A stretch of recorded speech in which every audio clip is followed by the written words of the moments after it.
नमस्कार दोस्तों, आज के इस वीडियो में मैं आपका बहुत बहुत स्वागत करता हूं। तो चलिए शुरू करते हैं आज का हमारा topic active and passive voice revision present continuous tense. सबसे पहले हम इसके अंदर स्ट्रक्चर को समझ लेते हैं कि एक्टिव वॉइस में हमारा स्ट्रक्चर क्या रहता है। जब कभी भी हम प्रेजेंट कंटिन्यूअस टेंस में एक्टिव वॉइस बनाते हैं तो उसमें हम सबसे पहले सब्जेक्ट लिखते हैं, उसके बाद इज, आर या एम में से कोई एक हेल्पिंग वर्ब लगाते हैं। यदि हमारा सब्जेक्ट रहता है ही, सी, इट, सिंगुलर नाउन या किसी का नाम तो हम इज लगाते हैं। यदि हमारा सब्जेक्ट रहता है we, you, they, plural noun तो हम आर लगाते हैं। यदि हमारा सब्जेक्ट रहता है आई तो हम एम लगाते हैं। उसके बाद ING form of the verb का हम इस्तेमाल करते हैं, यानी क्रिया की एक ऐसी अवस्था जिसमें आईएनजी लगी हुई रहती है, और लास्ट में हम ऑब्जेक्ट लगा देते हैं। जबकि जब हम पैसिव वॉइस बनाते हैं तो सबसे पहले हम object of the active sentence लगाते हैं, उसके बाद इज, आर या एम में से कोई एक हेल्पिंग वर्ब लगाते हैं, उसके बाद हम उसमें बीइंग को अटैच करते हैं, उसके बाद past participle form of the verb लगाते हैं। इसका मतलब है क्रिया की तीसरी अवस्था, third form of the verb का इस्तेमाल किया जाता है। फिर हम बाय लगाते हैं और लास्ट में subject of the active sentence हम लगाते हैं। तो एक्टिव और पैसिव में वाक्य का स्ट्रक्चर क्या रहता है, किस रूप में वाक्यों को बनाया जाता है, इसी स्ट्रक्चर को जैसा आपकी स्क्रीन पर दिया गया है, इसी स्ट्रक्चर को फॉलो करते हुए हमें सभी वाक्यों को एक्टिव से पैसिव में बदलना है। तो आइए शुरू करते हैं। पहला एग्जांपल है हमारा I am reading A story. तो हमारा सब्जेक्ट है आई, हमारी वर्ब है रीड और हमारा ऑब्जेक्ट है ए स्टोरी। तो ऑब्जेक्ट को सबसे पहले हम सब्जेक्ट बना लेंगे, ए स्टोरी आगे आ गया, फिर हमारी हेल्पिंग वर्ब आ गई इज। उसके बाद हमने बता दिया सारे ही वाक्यों में बीइंग लगाया जाएगा, बीइंग लगाया। जो हमारी क्रिया है उसकी तीसरी अवस्था रेड लगाया, उसके बाद बाय का इस्तेमाल किया, और जो हमारा सब्जेक्ट था आई उसे हमने ऑब्जेक्टिव केस में ले आकर लिख दिया जो कि होता है मी। तो जो रूल्स हैं एक्टिव से पैसिव बनाने के, एक बार मैं आपको फिर से बता दूं, जब भी हम एक्टिव से पैसिव बनाएंगे तो हमें सब्जेक्ट को ऑब्जेक्ट बनाना पड़ेगा, ऑब्जेक्ट को सब्जेक्ट बनाना पड़ेगा, टेंस के अनुसार हेल्पिंग वर्ब का चुनाव करना पड़ेगा। पैसिव में हमेशा third form of the verb ही लगानी है, हमें हर वाक्य में बाय का इस्तेमाल करना पड़ेगा। इसके साथ साथ जैसा कि आपको पता है नॉमिनेटिव केस के प्रोनाउंस को ऑब्जेक्ट बनाते समय ऑब्जेक्टिव केस में बदलना पड़ेगा। जैसे ही हो तो उसे हिम में बदलना पड़ेगा, सी हो तो उसे हर में बदलना पड़ेगा, वी हो तो उसे अस में बदलना पड़ेगा। इसके बारे में हम इस सीरीज़ की पहली वीडियो में अच्छी तरीके से डिटेल में चर्चा कर चुके हैं। और हमारा रूल ये भी है कि यदि ऑब्जेक्टिव केस के प्रोनाउन को हम सब्जेक्ट बना रहे हैं तो नॉमिनेटिव केस के प्रोनाउन में बदलेंगे। जैसे मी है तो उसे आई में हम बदल देते हैं। अब हम अपने वाक्य नंबर 2 की तरफ आ जाते हैं।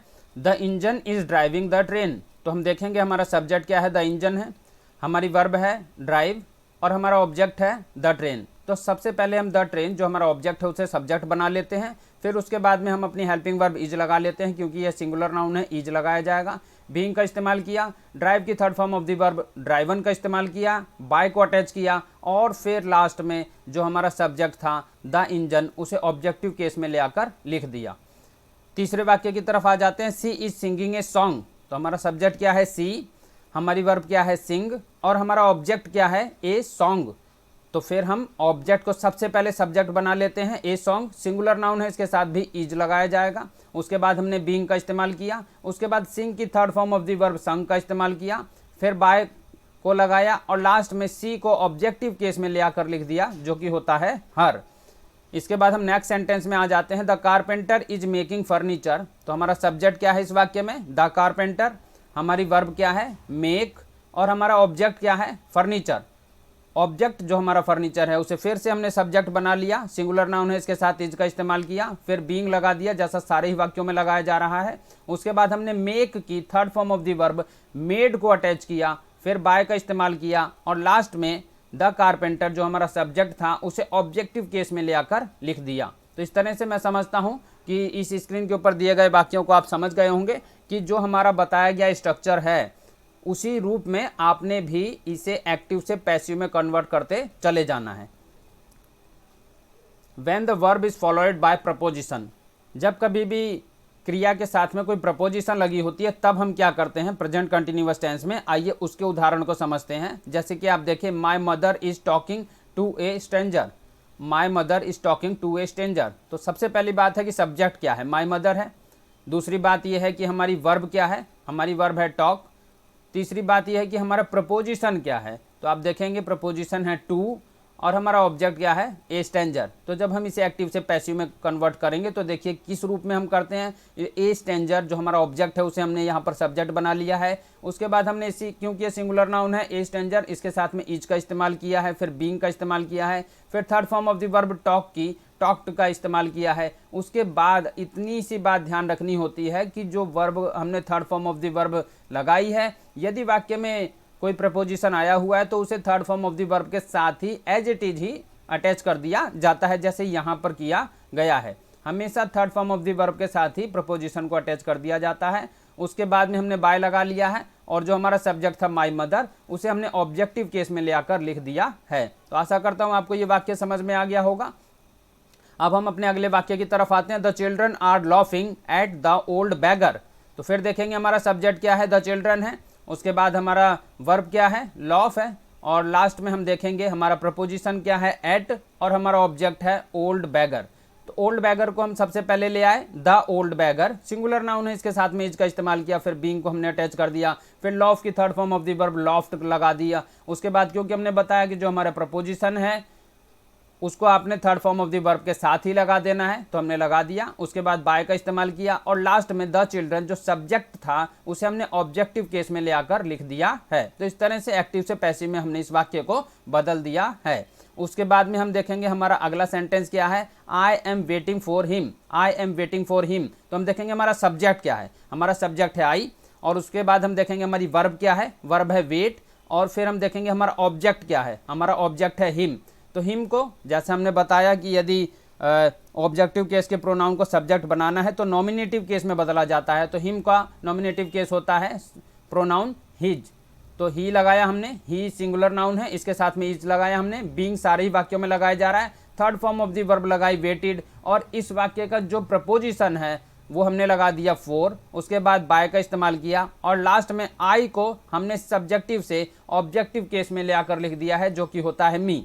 तो स्क्रीन पर दिए गए जो वाक्य हैं 3 के 3, इनमें इतनी सी जानकारी आपको ध्यान में रखनी है। जो बाकी रूल्स चल रहे हैं वो तो चल ही रहे हैं कि सब्जेक्ट को ऑब्जेक्ट बनाना है, ऑब्जेक्ट को सब्जेक्ट बनाना है, हेल्पिंग वर्ब लगानी है, third form of the verb का इस्तेमाल करना है, BEING बीइंग को लगाना है, बाय का इस्तेमाल करना है, वह तो सब चल ही रहा है। इतनी सी कॉमन सी बात आपने याद रखनी है कि जब कभी भी वाक्य के अंदर एक्टिव वॉइस में कोई प्रपोजिशन दिया गया होता है और उसे पैसिव वॉइस में हम लगा रहे होते हैं, तो उस स्थिति में प्रपोजिशन को हमने third form of the verb के साथ में अटैच कर देना होता है। जैसे आप यहाँ देखेंगे पहले वाक्य में टॉक के साथ में टू को अटैच किया गया है, दूसरे में लॉफ्ट के साथ में एट को अटैच किया गया है, और तीसरे वाक्य में वेटेड के साथ में फोर को अटैच कर दिया गया है। Changing a negative sentence into the passive.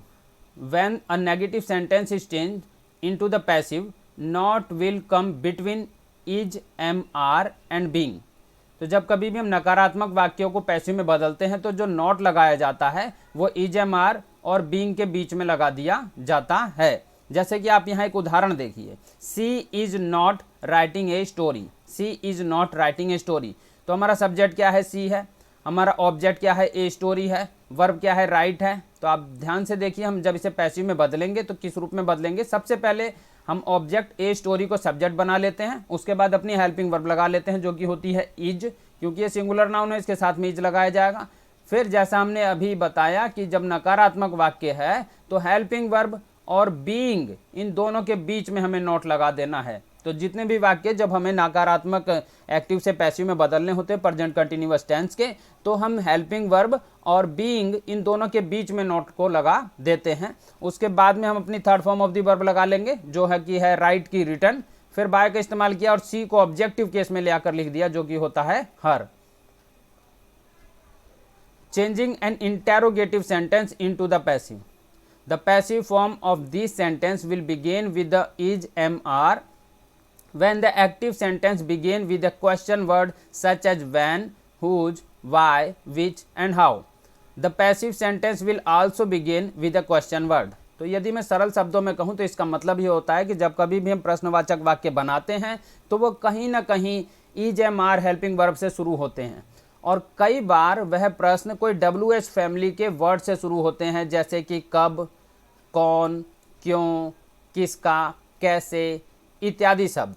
तो आपने इतना ही ध्यान रखना है कि अगर कोई इंटेरोगेटिव वर्ड है प्रेजेंट कंटिन्यूअस टेंस के अंदर और उससे वाक्य की शुरुआत हुई है तो पैसिव बनाते समय भी वही इंटेरोगेटिव वर्ड से ही हमें शुरुआत करनी होती है। और यदि इंटेरोगेटिव वर्ड नहीं है, कोई प्रश्नसूचक शब्द नहीं है, और सीधे सीधे हमारा इज एम आर से ही वाक्य की शुरुआत हुई है इंटेरोगेटिव, तो हमें इज एम आर से ही अपने पैसिव की भी शुरुआत करनी होती है। When an active sentence begin with who or whose, the passive sentence will begin with by whom और by whose। तो आप ध्यान दें कि यदि हमारा एक्टिव का वाक्य who से शुरू है तो हम पैसिव का वाक्य by whom से शुरू कर देंगे, और अगर हमारा whose से शुरू है तो हम पैसिव का वाक्य by whose से शुरू कर देंगे। When the active sentence begin with whom, the passive sentence will begin with who।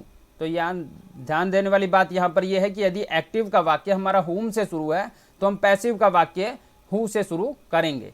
तो यहाँ पर जो चार्ट के अंतर्गत दी गई जानकारियाँ उसे मैं सरल शब्दों में बता दूं। जो हमारे प्रश्नवाचक वाक्य होते हैं वो किसी न किसी प्रकार के हेल्पिंग वर्ब से शुरू होते हैं, या तो वो इजेमार हो सकता है या फिर कोई इंटेरोगेटिव वर्ड हो सकता है, जैसे कि when, whose, why, which, how इत्यादि। तो जब, कब, क्यों, कहाँ, कैसे, कौन इत्यादि। तो यदि प्रश्नवाचक वाक्य से प्रश्नवाचक शब्द से वाक्य की शुरुआत हुई है तो फिर हमने प्रश्नवाचक शब्द को ही वाक्य के शुरू में लगा देना है। यदि हेल्पिंग वर्ब से शुरुआत हुई है वाक्य की तो हेल्पिंग वर्ब को शुरुआत में लगा देना है, और उसके साथ में जो प्रश्नसूचक शब्द आए हैं, जैसे यदि हु वाक्य में आता है तो उसे हमें बाय हुम कर देना है, हुज आता है तो उसे बाय हुज कर देना है। इस प्रकार के परिवर्तन हमने प्रश्नवाचक वाक्यों में करने पड़ते हैं। जैसे आप यहाँ पर देखें, हमारा वाक्य की शुरुआत हुई है हेल्पिंग वर्ब आर से। अब क्योंकि आप देखेंगे यहाँ पर जो हमारा सब्जेक्ट है द मैसन, वो प्लूरल नाउन है, उसके साथ में आर का इस्तेमाल किया गया। लेकिन जब हम ऑब्जेक्ट लेंगे, अपना ऑब्जेक्ट को सब्जेक्ट बनाएंगे ए हाउस, तो ए हाउस तो एक वचन की संज्ञा है, सिंगुलर नाउन है, तो इसके साथ तो आर नहीं आएगा। सिंगुलर नाउन के साथ क्या आता है? इज। तो इसीलिए हमने पैसिव बनाते समय इस वाक्य की शुरुआत की है इज से, और फिर हमारा सब्जेक्ट लगा दिया है ए हाउस, उसके बाद बीइंग का इस्तेमाल, उसके बाद बुल्ड जो हमारी वर्ब है इस वाक्य की, उसकी third form of the verb का इस्तेमाल, फिर बाय का इस्तेमाल, और लास्ट में जो हमारा वाक्य का सब्जेक्ट है मैशन, उसे हमने ऑब्जेक्टिव केस में ले आकर लिख दिया है। तो यहाँ से इस वाक्य को ध्यान से देखकर आपको इतनी सी बात जरूर सीख लेनी चाहिए कि हमें हेल्पिंग वर्ब तो लगानी है, लेकिन इस बात का भी ध्यान रखना है कि जो हमारा ऑब्जेक्ट था जिसे हमने सब्जेक्ट बना लिया, उस बने हुए सब्जेक्ट के अनुसार ही कौन सी हेल्पिंग वर्ब लगाई जाएगी, इज आएगा, एम आएगा या आर आएगा, उसका हमें यहाँ पर चुनाव करना पड़ेगा। दूसरे वाक्य में आते हैं who is waiting for you. जैसा कि हमने बता दिया, यदि वाक्य में हु आता है तो उसे पैसिव बनाते समय बाय हुम में कन्वर्ट कर लेना होता है, तो हमने हु की जगह बाय हुम लगा लिया है, और बाकी की चेंजिंग वैसी ही करी है जैसे सभी वाक्यों में हम कर रहे हैं। क्योंकि हमारा ऑब्जेक्ट है यू, तो हमने उसके लिए हेल्पिंग वर्ब इस्तेमाल की है सब्जेक्ट बनाकर आर, तो आर यू, फिर बीइंग, फिर third form of the verb wait की वेटेड, और फिर फोर लगा दिया है। तो इस तरह से हमारा वाक्य एक्टिव से पैसिव में बदल गया है। अब तीसरे वाक्य की तरफ आते हैं हुम।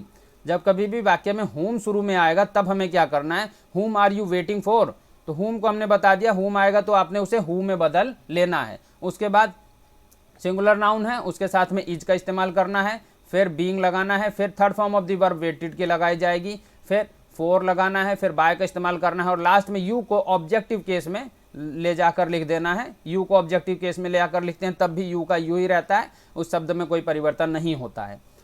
फिर हमारा वाक्य है why is he not learning his lesson. तो आप ध्यान से देखें, हमारा वाई से तो शुरू है ही है, और बाकी हमने बता दिया हु और हुम को छोड़कर यदि कोई और प्रश्नसूचक शब्द आता है तो उसे एज इट इज लिख दिया जाता है। जैसे यहाँ पर वाई को हमने वाई ही लिख दिया है, सेम टू सेम। और दूसरी बात यह है कि इसमें देखेंगे हमारा सब्जेक्ट क्या है, हमारा सब्जेक्ट है ही, हमारी वर्ब क्या है, हमारी वर्ब है लर्न, और हमारा ऑब्जेक्ट क्या है, ऑब्जेक्ट है हिज लेसन्स। तो हमने, क्योंकि हिज लेसन्स प्लूरल नाउन है, बहुवचन की संज्ञा है, तो हमने उसको हिज लेसन्स के लिए इस्तेमाल किया है हेल्पिंग वर्ब आर। तो जो हमने पैसिव बनाया वाई का, तो वाई ही रह गया, उसके बाद आर का इस्तेमाल किया हेल्पिंग वर्ब, उसके बाद में हिज लेसन्स लगाया, फिर नॉट लगाया, क्योंकि ये इंटेरोगेटिव नेगेटिव सेंटेंस है, तो हिज लेसन जो हमारा सब्जेक्ट है और बीइंग है, इन दोनों के बीच में हमने नॉट लगा लेना है। उसके बाद में बीइंग लगाया, फिर लर्न की third form of the verb लगा दी है, फिर बाय का इस्तेमाल किया है, और लास्ट में ही जो हमारा सब्जेक्ट था उसे ऑब्जेक्टिव केस में ले आकर लिख दिया है। अब अगले वाक्य पे आते हैं whose father is helping you. तो बाय हुज, जैसे हमने बताया हुज आएगा तो उसे बाय हुज में बदल लेना है। तो देखिए हमने अलग अलग तरह के वाक्य इसीलिए स्क्रीन पर लिए हैं कि वो जितने ज़्यादा अलग रहेंगे उतने ही ज़्यादा अलग तरह के नियमों को हम समझ सकेंगे। तो हमने हुज का सेंटेंस लिया और जब कभी भी हुज आएगा तो आपने उसे बाय हुज में बदल लेना है। उसके बाद अपना सब्जेक्ट लगा लिया फादर और are you being helped, by whose father are you being helped. तो इस रूप में आपने बदल लेना है, बीइंग का इस्तेमाल करना है, third form of the verb का इस्तेमाल करना है। आगे बढ़ते हैं।